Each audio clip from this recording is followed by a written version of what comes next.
అస్సలాముఅలైకుం వరహమతుల్లాహి వబరకాతుహు. అవుజు బిల్లాహి మినష్ షైతానిర్ రజీం. బిస్మిల్లాహిర్ రహమానిర్ రహీం. ఖురాన్లోని 43వ సూర అజ్-జుఖ్రూఫ్లోని 78వ వాక్యం నుంచి చూసే ముందుగా నేను శాపగ్రస్తుడైన సైతాన్ బారి నుంచి సృష్టికర్త అయిన అల్లాహ్ యొక్క రక్షణని, అల్లాహ్ యొక్క సహాయాన్ని ముందుగా రక్షణ వేడుకుంటూ ఉన్నాను. ఆమీన్. ప్రవక్త ముహమ్మద్ సల్లల్లాహు అలైహి వసల్లం గారి మీద ఈ యొక్క వాక్యాలు వహీ రూపంలో అవతరించబడ్డాయి. అల్లాహ్ సుబ్హానహు వ తఆలా ప్రవక్త ముహమ్మద్ సల్లల్లాహు అలైహి వసల్లం గారికి తెలియజేస్తూ ఉన్నారు. ఏమని? ఈ యొక్క వాక్యం 78వ వాక్యం నుంచి 89వ వాక్యం వరకు. వాస్తవానికి మేము అంటే అల్లాని సృష్టికర్త, దేవుడు, భగవంతుడు అని అంటారు. అరబ్బీ భాషలో అల్లా అని అంటాం. మరి ఈ యొక్క అల్లా ఏం చెప్తున్నారు ప్రవక్త ముహమ్మద్ సల్లల్లాహు అలైహి వసల్లం గారితో అంటే, నిజానికి మేము మీ వద్దకు సత్యాన్ని తీసుకొని వచ్చాము, కానీ మీలో చాలామంది సత్యం అంటేనే అసహ్యించుకునేవారు. మరి వారు ఏదైనా ఒక నిర్ణయం పన్నాగం చేస్తున్నారా ఏమిటి? అయితే నిశ్చయంగా మేము కూడా ఒక గట్టి నిర్ణయం పన్నాగం చేస్తూ ఉన్నాము, లేదా మేము వారి రహస్య విషయాలను మరియు వారి గుసగుసలను వినటం లేదని వారు అనుకుంటున్నారా? అలా కాదు. నిజానికి మా యొక్క దూతలు వారి దగ్గర ఉండి అంతా వ్రాస్తూ ఉన్నారు అని 80వ వాక్యంలో అల్లా చెప్తూ ఉన్నారు. 81వ వాక్యం, వారితో ఇలా అను, ఓ ప్రవక్త ముహమ్మద్ సల్లల్లాహు అలైహి వసల్లం గారు వారితో ఇలా అను, ఒకవేళ ఆ కరుణామయునికి కుమారుడే గనక ఉంటే అందరికంటే ముందు నేను అతనిని ఆరాధించేవాడిని అని ఓ ప్రవక్త ముహమ్మద్ సల్లల్లాహు అలైహి వసల్లం గారు నీవు వారికి చెప్పు అని అల్లాహ్ సుబ్హానహు వ తఆలా చెప్తున్నారు. అంటే ఖురాన్లో అల్లాహ్ సుబ్హానహు వ తఆలా తెలియజేస్తున్నాడు, అల్లా అంటే సృష్టికర్త, భగవంతుడు, దేవుడు అని, ఆయనే ఒకే ఒక్కడని, ఆయన ఇద్దరు కాదు ముగ్గురు కాదు అని, ఆయన ఎవరికి పుట్టలేదు, ఆయన ఎవరికి కనలేదు అని, మరి ఆయనకి పుట్టలేదు కనలేదు, ఆయనకి భార్యనే లేనప్పుడు మరి కుమారుణ్ణి కనడం అనేది ఏంటి అని, అటువంటిది ఏది లేదని, ఆ సృష్టికర్త అయిన అల్లాహకి ఎటువంటి కుమారుడు, ఎటువంటి భార్య, ఎటువంటి భర్త, ఎటువంటి తల్లి, మరి ఇంకొకరు ఆయనతో పాటు రెండోవాడు మూడోవాడు ఉన్నాడు అనేది అసత్యము, అబద్ధము అని అల్లాహ్ సుబ్హానహు వ తఆలా సూరా ఇఖ్లాస్లో, ఖురాన్లో కూడా, మరియు సూర్య ఫాతిహాలో 7 వాక్యాల్లో, మనం ఐతల్ కుర్సీ 255 వాక్యం 2వ సూరాలో కూడా ఇలా అనేక వాక్యాల్లో అల్లా చెప్తున్నారు, నేను ఒకే ఒక్కడిని, నేను ఇద్దరిని కాదు, నేను ముగ్గురిని కాదు, నాకెవరూ లేరు, నేను ఎవరిని కనలేదు, నేను ఎవరిని పుట్టలేదు, నేను కూడా ఎవరిని ఇది చేయలేదని అల్లా, అంటే నేను ఎవరికి పుట్టిన వాడిని కాదు అని అల్లా చెప్తూ ఉన్నారు. మరి ఆయనే అందరినీ తయారు చేశాను అని, ప్రాణం ఉన్న ప్రతి దానిని, ప్రాణం లేని ప్రతి దానిని మొత్తాన్ని కూడా ఆయనే తయారు చేశారని అల్లా సుబ్హానహు వ తఆలా తెలియజేస్తూ ఉన్నారు. మరి ఏది ఏమైతేనేమి దీని గురించి అల్లా సాక్ష్యం ఇస్తూ ఉన్నారు.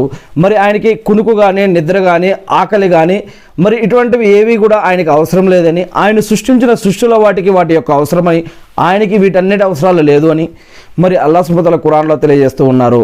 మరియు పుట్టుక, మరణం, మరియు మళ్ళీ పుట్టడం, మళ్ళీ కర్మల యొక్క తీర్పు, స్వర్గం, నరకం, ఇవన్నీ కూడా ఆయన సృష్టించిన వాటి సృష్టిలో వాటికే కానీ ఆ సృష్టికర్త అయిన ఈయన అల్లాహకి అవసరం లేదని, మరి ఇవన్నీ కూడా ఆయన సృష్టించిన వాటికే అని అల్లాహ్ సుబ్హానహు వ తఆలా ఇవన్నీ కూడా తెలియజేస్తున్నారు ఖురాన్లో.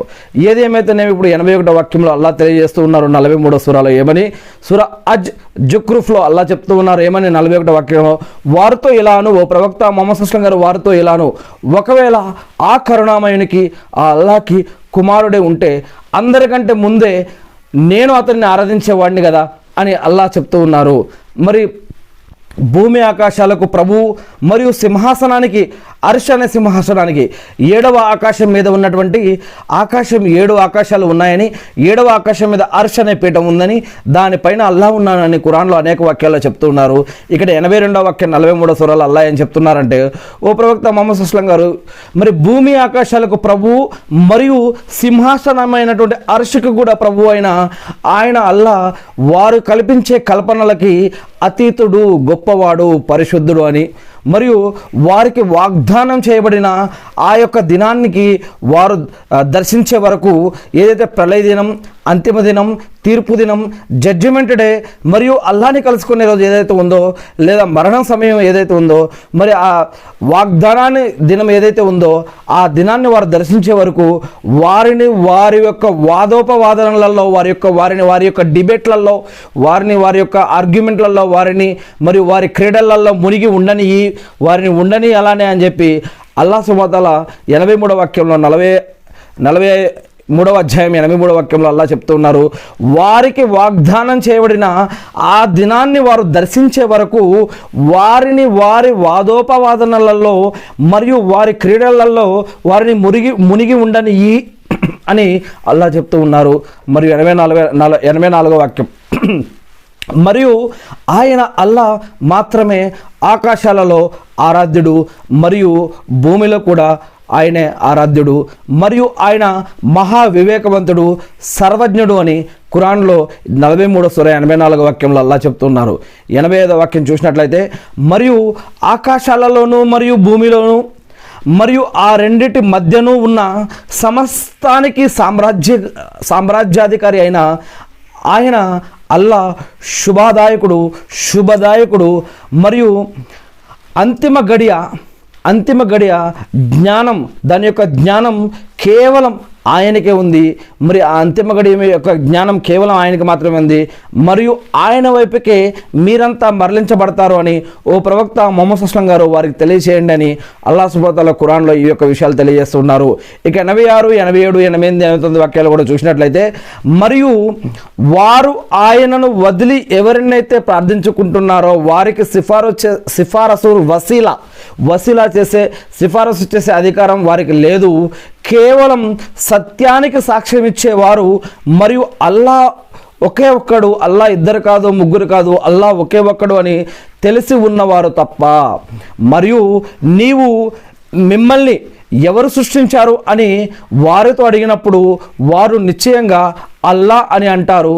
అయితే వారు ఎందుకు మోసగింపబడుతున్నారు, సత్యం నుండి మరలింపబడుతున్నారు?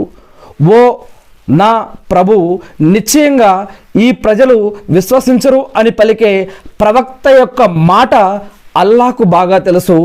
89వ వాక్యం, కావున నీవు ఓ ముహమ్మద్ సల్లల్లాహు అలైహి వసల్లం వారిని ఉపేక్షించు, వేచి ఉండు మరియు ఇలా అను, మీకు సలాం, తర్వాత వారు తెలుసుకుంటారు అని. అంటే ఇక్కడ అల్లా చెప్తున్నారు ఏమని, నీవు ఏదైతే ఈ యొక్క అల్లా చెప్పమన్న బోధన ఉందో ఈ యొక్క బోధనని వారికి చెప్పి వదిలేసాయి. దాని తర్వాత వారు వినకపోయారు, వదిలేసాయి. వారికి సలాం చెప్పి నువ్వు అక్కడి నుంచి తప్పుకు అంతే అని అల్లా చెప్తున్నారు. కానీ ఇక్కడ అల్లా సుబ్హానహు వ తఆలా ఇంకో విషయం కూడా చెప్తున్నారు. ఇక్కడ మీరు ఏదైతే ధర్మ బోధన ఉందో దానిని తెలియచేయండి, దాని తర్వాత వారు స్వీకరించకపోని అనవసరం, కానీ మీరైతే చెప్పండి అని ఇక్కడ అల్లాహ్ సుబ్హానహు వ తఆలా చెప్తున్నటువంటి ఈ యొక్క 89వ వాక్యాన్ని బట్టి అర్థమవుతూ ఉంది. ఇక్కడ ఇస్లాంలో సూర బక్రాలో 2వ సూరాలో 255వ వాక్యం తర్వాత ఐతుల్ కుర్సీ తర్వాత 256వ వాక్యం ఇంకొకటి ఉంది. దాంట్లో ఏమిటంటే, ఇస్లాంలో బలవంతం ఏమీ లేదు, ఎవరిని ఏ విషయంలో కూడా బలవంతం చేయడానికి వీల్లేదు అని. సన్మార్గమేదో అపమార్గమేదో, మంచేదో చెడేదో, పాపమేదో పుణ్యమేదో ప్రస్ఫుటంగా ఖురాన్ ద్వారా దేవుడు తెలియజేసేసాడు, ప్రవక్త ద్వారా కూడా తెలియజేసేసాడు.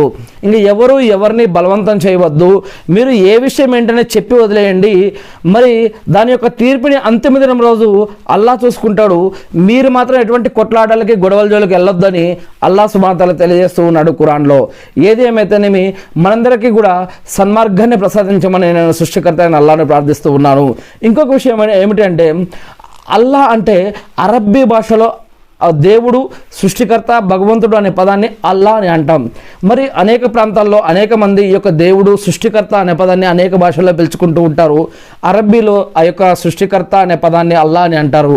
ఏది ఏమైతే నేను ఆ సృష్టికర్తని ప్రార్థిస్తూ ఉన్నాను వల్ల మందరి యొక్క పాపాలను కూడా క్షమించడం వల్ల మీరు ఎవరినైతే ప్రవక్తగా ఎన్నుకుని ఆ ప్రవక్త గారి ద్వారా మాకు ఏదైతే జీవన మరియు ఆరాధన పద్ధతులు ఇచ్చారో వాటిని మేము తెలుసుకుని, నేర్చుకుని, అర్థం చేసుకుని, గుర్తుపెట్టుకుని వాటి ప్రకారం మేము జీవిస్తూ మిమ్మల్ని ఆరాధిస్తూ తెలియని ఇతర మా సోదరి సహోదరులకు తెలిపే భాగ్యాన్ని మాకు ప్రసాదించడం వల్ల, మేమందరం కూడా కలిసిమెలిసి జీవించే భాగ్యాన్ని మా అందరికీ కూడా ప్రసాదించడం వల్ల అలా సైతానుల నుంచి, జిన్నాతుల నుంచి, మనుషులు చేసే ఆగడాల నుంచి, కుట్ర కుతంత్రాల నుంచి, అవమానాల నుంచి, అప్పుల నుంచి, ఆకలి దప్పుల నుంచి, షిర్కు నుంచి, బిదాత్ నుంచి, హరాం నుంచి, అల్లా అంటురోగాల నుంచి, అవమానాల నుంచి, అల్లా అప్పుల నుంచి అన్నిటి నుంచి కూడా మమ్మల్ని అందరినీ కూడా రక్షించడం వల్ల, అలా మేమందరం కూడా నమాజులు, ఉపవాసాలు, సదకా ఖైరాతులు, జకాతులు, వీలైతే హజ్ ఉమ్రాలు చేసే భాగ్యాన్ని మాకు ప్రసాదించడం వల్ల, మా యొక్క కుర్బానీలను స్వీకరించడం వల్ల, మా యొక్క దువాలను స్వీకరించడం వల్ల, ఎవరైతే నీ మార్గంలో ఖర్చు చేస్తూ ఎవరైతే వారి యొక్క సమయాన్ని, ఆరోగ్యాన్ని, సంపదని ఎవరైతే నీ మార్గంలో ఎలా అయితే ఖర్చు పెట్టారో